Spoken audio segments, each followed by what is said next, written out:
One of the biggest questions in the Idaho murders has finally been answered. Who was killed first? Maddie Mogen was the first of the 4 Idaho victims to be stabbed to death on November 13th, according to Steve Gonsalves, Kaylee's dad. And this is information he claims to have gotten from the coroner. Kaylee's mom, meanwhile, has revealed new, very telling information about the crime scene. The way she describes it, Maddie's bed wasn't situated in the middle of the room. It was pushed up against the left side of the wall. Maddie slept on the right side, on the outside, putting Kaylee in between Maddie and the wall.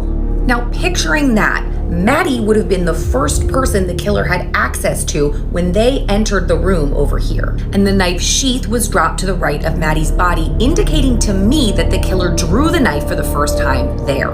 This also means that the killer would basically have to either climb or lean over Maddie in order to get to Kaylee. Like a lot of you, it's always been my theory that either Kaylee or Maddie was killed first. Just logically, the killer had no reason to go to the 3rd floor if his intended target was on the 2nd. And we know from the surviving roommate that she heard the initial noises of an intruder on the 3rd floor first, around the same time that Xana on the 2nd floor was on TikTok, so we know she was still alive at that point.